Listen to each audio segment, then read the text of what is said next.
Hello friends, मैं विकास मौर्य एक बार फिर से आप सभी का स्वागत करता हूं मेरे चैनल बेसिक इंग्लिश कोचिंग में। मैंने आपको पास्ट परफेक्ट पढ़ा दिया जिसमें अफर्मेटिव और निगेटिव आपने पढ़ा, लेकिन इंट्रोगेटिव अभी तक मैंने नहीं पढ़ाया है। तो इंट्रोगेटिव में दो प्रकार के होते हैं, एक यस नो टाइप और दूसरा WH टाइप। तो आज इस वीडियो में आपको हम बताने वाले हैं एस नो टाइप के बारे में। चूँकि ये सेंटेंस थोड़ा बड़ा है तो इसमें समझाने में थोड़ा समय लगेगा। तो ध्यान दीजिए, आप लोग अगर मेरे वीडियोज़ को अफर्मेटिव और निगेटिव को पढ़ चुके हैं तो इसमें इंट्रोगेटिव को समझ में आना कोई कठिन चीज़ नहीं है, समझ में आसानी से आ जाएगा। जैसे क्या वह अखबार पढ़ चुका था, मैंने पहचान बताया था, चुका था, चुकी थी, चुके थे आदि शब्द बताए थे, या बड़ा बड़ी आए की मात्रा के साथ था थी थे आ जाते थे। तो क्या वह अखबार पढ़ चुका था, कौन अखबार पढ़ चुका था, वह। अब इसमें हम क्या करेंगे, हैड को आगे कर देंगे। यहाँ पर देख लीजिए स्ट्रक्चर लिखा है, had plus subject plus verb की थर्ड फॉर्म प्लस ऑब्जेक्ट। तो ये स्ट्रक्चर है। अगर क्या शब्द आपको आगे मिलता है, वाक्य के प्रारंभ में क्या शब्द मिलता है, तो बस आपको हेल्पिंग वर्ब आगे कर देना होता है, हैड। अब सब्जेक्ट लिख देंगे ही, हैड ही। अब इसमें वर्ब पर आएंगे, सब्जेक्ट के बाद वर्ब की थर्ड फॉर्म लिखी जाती है। तो पढ़ चुका था, पढ़ना की अंग्रेजी रीड, उसका थर्ड फॉर्म हो जाएगा रीड। तो रीड का थर्ड फॉर्म रीड ही लिखा जाता है, हैड ही रीड। क्या पढ़ चुका था, अखबार यानी द न्यूज़पेपर। न्यूज़पेपर जैसा कि सभी जानते हैं कि अखबार की इंग्लिश न्यूज़पेपर होती है। तो इस प्रकार हम इंट्रोगेटिव सेंटेंसेस को सिंपली बनाएंगे। अगर सिंपल, बहुत सिंपल सेंटेंस है तो इस तरह से आएगा, जिसमें आपको हैड आगे कर देना है। अगर ये वाक्य इंट्रोगेटिव प्लस निगेटिव होता है तो सब्जेक्ट के बाद आपको नॉट लगा देना है, या फिर हैडंट लिख देना है, जो कि हैड नॉट का शॉर्ट फॉर्म है। तो यहाँ पर आप थोड़ा बड़ा सेंटेंस देखिए, क्या तुम अपने मित्र को योजना के बारे में सूचित कर चुके थे। तो कौन सूचित कर चुके थे, यहाँ पर हमें मिल गया सब्जेक्ट तुम, यानी कौन का प्रश्न करके सब्जेक्ट मिला जाता है। तो कौन सूचित कर चुके थे, तुम। इसके साथ आपको बस ये करना है कि हैड को आगे कर देना, फिर सूचित कर चुके थे कौन, तुम, सब्जेक्ट लिख देना है, और उसके बाद हैड प्लस सब्जेक्ट वर्ब की थर्ड फॉर्म लगेगी। वर्ब है सूचित करना, तो सूचित करना की अंग्रेजी इन्फॉर्म होता है, उसका थर्ड फॉर्म हम लिख देंगे इन्फॉर्म। हैड यू इन्फॉर्म, क्या तुम सूचित कर चुके थे। किसको का प्रश्न करके ऑब्जेक्ट ढूंढ लेंगे, किसको सूचित कर चुके थे, अपने मित्र को, ये ऑब्जेक्ट है, इसको लिखेंगे। यू के साथ अपना की अंग्रेजी लिख देंगे योर, और मित्र की अंग्रेजी होता है friend. Had you inform your friend, क्या तुमने अपने मित्र को सूचित कर दिया था। बचा क्या, योजना के बारे में। प्रिय छात्रों, ये जो के बारे में शब्द है, ये एक प्रीपोजिशन है, कनेक्टर है। मैं इसको आपको बता चुका हूं।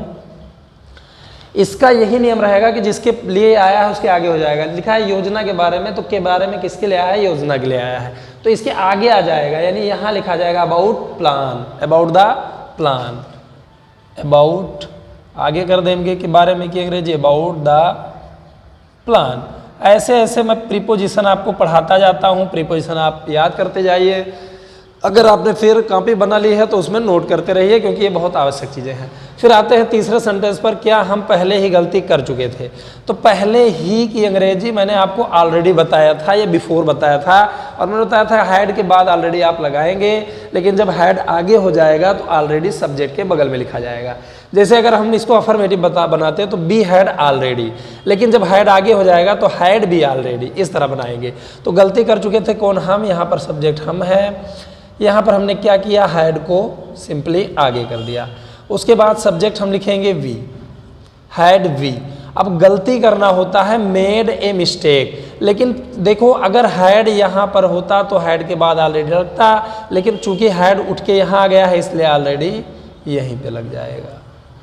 तो इंट्रोगेटिव सेंटेंसेज में भी ऑलरेडी आ सकता है, हैड भी ऑलरेडी। अब गलती करना की अंग्रेजी होता है मेक ए मिस्टेक, उसका थर्ड फॉर्म हो जाएगा मेड ए मिस्टेक। तो सिंपली ये हम इस प्रकार जो है इंट्रोगेटिव सेंटेंस बना सकते हैं। यहां तक ये सेंटेंस है, had we already made a mistake. तो इस प्रकार सेंटेंसेज को क्या शब्द आगे आए तो बस आप हैड को आगे करते हुए बनाते चले जाइए। चलिए इस पे देखते हैं फोर्थ नंबर पे, क्या शाम तक सारे मेहमान जा चुके थे। मैंने आपको बताया कि तक की अंग्रेजी बाय या टिल होता है। टिल भी आप लगा सकते हैं, किसी किसी बुक में लिखा रहता है, लेकिन एक्चुअली हैड क्या शब्द आगे आ गया तो हैड को आगे करना है। तो सब्जेक्ट ढूंढ लीजिए, क्या शाम तक सारे मेहमान जा चुके थे? कौन जा चुके थे? सारे मेहमान। अब इसके साथ हमने क्या किया, हैड को आगे कर दिया, हैड। अब लिख देंगे सारे मेहमान यानी all the guests. Had all the guest, the हमेशा ऑल के बाद लगता है, पहले नहीं लगता है, द ऑल गेस्ट नहीं लिख सकते हैं।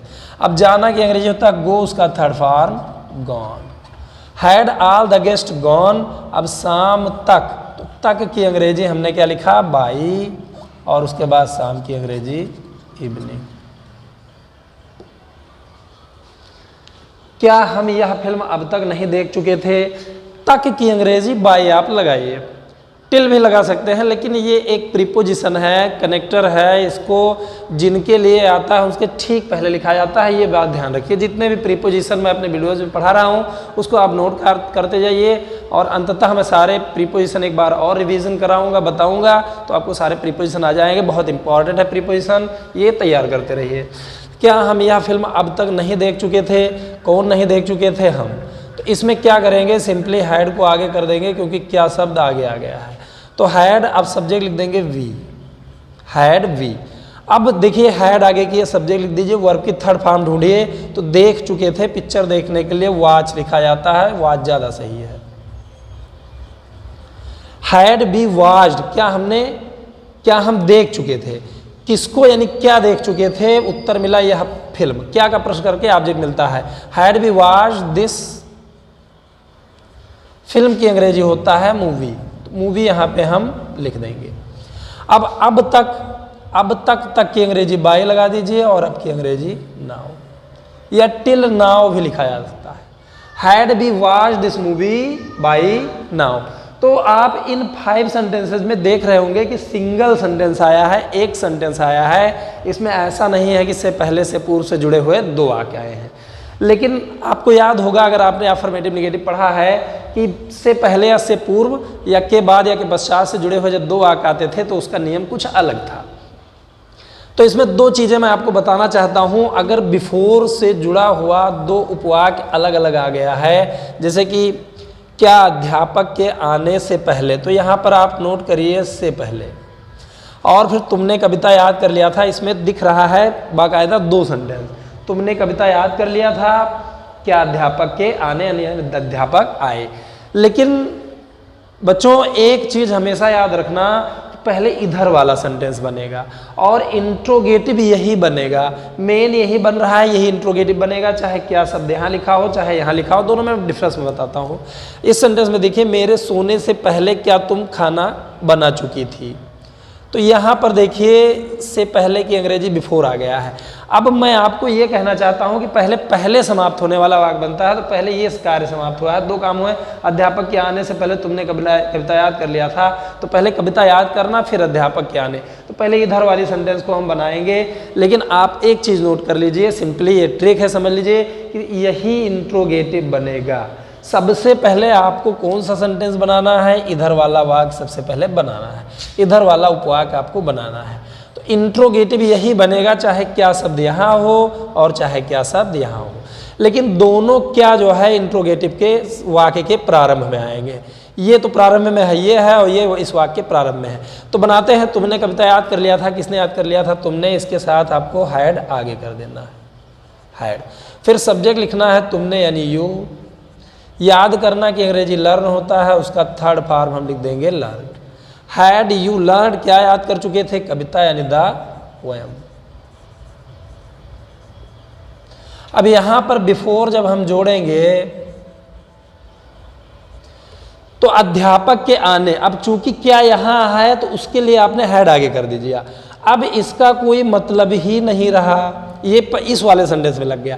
अब बचा अध्यापक के आने, तो बिफोर के बाद पास्ट इंडेफिनिट बनाते थे, वर्ब की सेकंड फॉर्म से बनाते थे, ये मैं आपको पढ़ा चुका हूँ। तो इधर पास्ट इंडेफिनिट बना लीजिए, अध्यापक के आने कौन आया, इसमें जो के शब्द आ जाता है इसकी इंग्लिश नहीं लिखा जाती है। आया कौन, अध्यापक यानी द टीचर। आना की अंग्रेजी कम होता है, उसका सेकंड फॉर्म हो जाएगा केम। तो आप इस तरह से इंट्रोगेटिव सेंटेंसेस की, बड़े बड़े सेंटेंसेस की रचना कर सकते हैं। मेरे सोने से पहले क्या तुम खाना बना चुकी थी, तो सबसे पहले आपको ये करना है क्या तुम खाना बना चुकी थी, कौन बना चुकी थी, तुम। इसमें क्या करेंगे, हम हैड को आगे कर देंगे। ध्यान रहे पहले इधर वाला वाक्य ही बनेगा। हैड यू, बनाना की अंग्रेजी कुक होता है, उसका थर्ड फॉर्म कुकड हो जाएगा। कुकड क्या बना चुकी थी, खाना यानी फूड। उसके बाद हम बिफोर का यूज जब करेंगे तो ये सेंटेंस लिख देंगे, मेरे सोने यानी कौन सोया, मेरे यानी मैं, सोया कौन। देखिए हमेशा यहाँ पे मेरे हमारे जो शब्द आ जाता है, चूंकि आपको इधर सब्जेक्ट के रूप में लिखना है तो सब्जेक्ट के रूप में हमेशा pronoun he, she, it, I, you, we, they, subject के रूप में। ये सब्जेक्टिव केस है, नोमिनेटिव केस है, सब्जेक्ट के रूप में हमेशा यही लिखा जाता है। भले ही यहाँ मेरे लिखा है, आप माय नहीं लिख सकते हो। मेरे सोने यानी कौन सोया, अगर उसको आप सीधा कर लीजिए तो भी मैं आ गया। मेरे सोने यानी मैं सोया, कौन सोया, मैं यानी आई, और सोना के री स्लीप, उसका सेकंड फॉर्म हो जाएगा स्लेप्ट। तो उम्मीद करता हूँ ये सेंटेंस आपको समझ में आ गया। ऐसे वाक्य अगर इंट्रोगेटिव प्लस निगेटिव है तो आपको बस कुछ नहीं करना है, सब्जेक्ट के बाद आपको नॉट लगा देना है या फिर हैडंट लिख देना है। अगर शॉर्ट फॉर्म में आप लिखते हैं तो हैडंट हो जाएगा। तो चलिए मैं एक दो सेंटेंस इस तरह के भी बताता हूँ आपको। गाइस ये बहुत इंपॉर्टेंट टेंस है, थोड़ा बड़ा भी है। आपने पिछले वीडियोस में देखा होगा कि छोटे छोटे सेंटेंस टेंस एक ही बार में एक ही वीडियो में ख़त्म होते जा रहे हैं, लेकिन इसमें कुछ ज़्यादा लग रहा है, थोड़ा इम्पोर्टेंट है ये, थोड़ा डिफ़िकल्ट भी है, थोड़ा कॉम्प्लिकेशन रखे हुए है, तो थोड़ा ध्यान से पढ़िएगा। अगर फेर कॉपी बनाए हैं तो बहुत अच्छा है। तो देखिए अगर एक सेंटेंस और मैं समझा रहा हूँ आपको,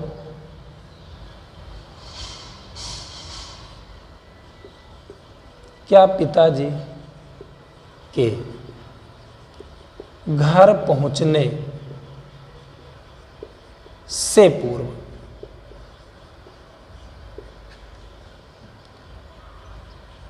लड़के विद्यालय नहीं गए थे। अब यहां पर आप देख सकते हैं कि इससे पूर्व से जुड़े हुए दो वाक्य आए हैं। लड़के विद्यालय नहीं गए थे, पहले हमेशा इधर वाला सेंटेंस बनाएंगे और इसी को इंट्रोगेटिव बनाएंगे, चाहे क्या यहाँ लगा हो चाहे यहाँ लगा हो, ये मैं आपको बता चुका हूँ। तो आपको सिंपली क्या करना है कि इसको, इस सेंटेंस को पहले बनाइए, लड़के विद्यालय नहीं गए थे, इसके साथ हैड आगे आ जाएगा। क्या करेंगे, विद्यालय नहीं गए थे कौन, लड़के, इसके साथ हैड को आगे कर दीजिए, हैड। अब विद्यालय नहीं गए थे कौन, लड़के, यानी the boys, had the boys. अब नाट अगर आ गया है तो नाट यहाँ पे लगा दीजिए। दो तरह से बना सकते हैं, अगर हैडंट नहीं लिखते हैं तो नाट को सब्जेक्ट के बाद, और अगर यहाँ पर हैडंट लिख दिया जाए तो फिर नाट लगाने की आवश्यकता नहीं होगी। हैड द बॉयज नाट, जाना की अंग्रेजी गॉन, यानी गो का थर्ड फॉर्म गॉन होता है। कहाँ गए थे, विद्यालय यानी टू स्कूल, ये हमने लिख दिया। फिर जब हम बिफोर का प्रयोग करेंगे तो इधर वाला वाक्य जब हम बनाएंगे तो इसको पास्ट इनफिनिट में बनाना है यदि उसमें क्रिया है तो, और इससे कोई मतलब नहीं है, ये लिख दिया गया। पिताजी के घर पहुंचने यानी पहुंचे कौन, पिताजी। ये थोड़ा इसको सीधा कर लेते हैं, पिताजी के घर पहुंचने यानी पिताजी घर पहुंचे, तो इसमें पहले सब्जेक्ट लिखेंगे पिताजी यानी द फादर। अब इसको पास्ट इनफिनिट में जब हम बनाएंगे तो पहुंचना की अंग्रेजी रीच होता है, उसका सेकंड फॉर्म हो जाएगा रीच्ड। द फादर रीच्ड, कहाँ पहुंचे, घर यानी होम। तो आपने ये देखा कि बिफोर के बाद का वाक्य जो है वो पास्ट इनफिनिट में बनता है, लेकिन याद करिए मैंने आपको बताया था कि अगर कोई क्रिया नहीं दी गई है बिफोर वाले वाक्य के बाद में, क्रिया नहीं दी गई है और वो समय, मौसम, दिन, महीना इत्यादि का बोध कराती है, तो आप वहाँ पर इट वाज का प्रयोग कर सकते हैं। जैसे एक सेंटेंस समझिए, क्या 10 बजने से पहले चपरासी ने घंटी नहीं बजाया था।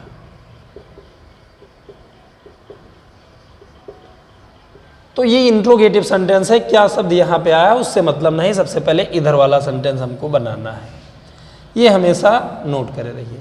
चपरासी ने घंटी नहीं बजाया था, किसने नहीं बजाया था? चपरासी ने। तो क्या शब्द आ गया है? तो हम हैड को आगे कर देंगे, हैड। फिर सब्जेक्ट लिखेंगे द प्यून। याद रहे पहले उधर वाला पूरा सेंटेंस बन जाएगा। हैड द प्यून, अगर निगेटिव है तो नॉट ही लगा देंगे। लेकिन अगर आप हैडंट लिखते हैं तो हैडंट लिखते हैं तो आपने यहाँ पर हैडंट में नॉट लिख दिया। अब नॉट लिखने की आवश्यकता नहीं रह गई, तो हैडंट द प्यून यानी सब्जेक्ट लिखेंगे, हैडंट द प्यून। और नॉट लगाना ही नहीं है, बजाना ये रिंग होता है, उसका थर्ड फॉर्म होता है रंग। Second form, third form, first form, ये सब बहुत ज़रूरी चीज़ें हैं। अगर आपको इंग्लिश जानना है तो ये चीज़ें आपको याद करना पड़ेगा, अन्यथा without meaning you can not learn English well. Hadn't the peon, रंग किसको बजाया था? द बेल यानी घंटी को। अब बिफोर जब हम लगाएंगे तो हमारी मेंटालिटी यही होनी चाहिए कि हमें इधर पास्ट इनफिनिट बनाना है, लेकिन हमें यहाँ पर यह भी याद होना चाहिए कि अगर क्रिया है, वर्ब है, तब हम पास्ट इनफिनिट बनाएंगे। अब 10 बजने में कौन सा काम हो रहा है? कोई काम नहीं हो रहा है, बल्कि ये समय को सूचित कर रहा है। तो समय, मौसम, दिन, महीना के लिए आपको क्या करना है? सिंपली इट वाज से बना देंगे, इट वाज। अब बजना यानी 10 बजना यानी 10 o'clock, इस प्रकार हम बनाएंगे। या आप इस तरह भी सेंटेंस बना सकते हैं मॉडर्न इंग्लिश में, बाकी चीज़ें शॉर्टकट कर दी गई हैं। हैडंट द प्यून रंग द बेल बिफोर 10 o'clock, इस तरह भी बन सकता है। तो ये प्रीपोजिशन के तौर पर प्रयोग हो जाएगा। लेकिन अगर इट वाज आप लिखते हैं तो ये कंजक्शन हो जाएगा। कंजक्शन दो वाक्यों को जोड़ता है, लेकिन प्रीपोजिशन किन्हीं संज्ञा अथवा सर्वनाम से पहले आकर उसका संबंध किसी से प्रकट करता है। तो बिफोर 10 o'clock प्रीपोजिशन हो जाएगा, और बिफोर इट वाज 10 o'clock यहाँ पर ये कंजक्शन हो गया। तो कंजक्शन बनाना ठीक रहता है। तो मैं उम्मीद करता हूँ कि बिफोर वाला यस नो टाइप आपको समझ में आ गया। लेकिन सिर्फ इतना ही होता तो ये थोड़ा आसान होता। आपको याद होगा कि आफ्टर भी था। तो आफ्टर में अगर इंट्रोगेटिव आए, यस नो टाइप आए, तो हम कैसे बनाएंगे, इसको मैं आपको समझाने जा रहा हूँ। तो देखिए, अगर आफ्टर आ गया, यानी मैंने इसकी हिंदी लिखा ही था, के बाद, के पश्चात। पहले वीडियो में आप समझ ही चुके हैं, याद भी होगा, उम्मीद करता हूँ। तो इसका जो स्ट्रक्चर है वो कुछ इस प्रकार है कि इसमें सर्वप्रथम डिड लगाएंगे, क्योंकि आपको याद होगा कि पहले पास्ट टेंस बनता था। फिर हम सब्जेक्ट लिखेंगे, वर्ब की फर्स्ट फॉर्म लगाएंगे, ऐसा इसलिए क्योंकि डिड के साथ फर्स्ट फॉर्म लगता है।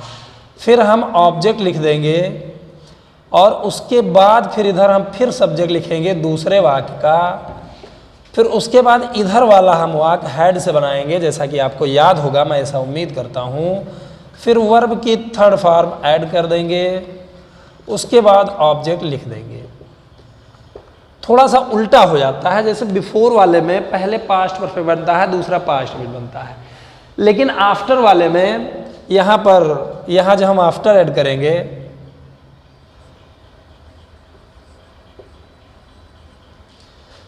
तो did plus subject plus verb की फर्स्ट फॉर्म प्लस ऑब्जेक्ट। उसके बाद जब आफ्टर ऐड करोगे तो इधर हैड से बनेगा, हैड प्लस वर्ब की थर्ड फॉर्म। तो देखते हैं सेंटेंस को कैसे बनता है। आसान है, आसानी से समझ में आ जाएगा। क्या खाना बनाने के बाद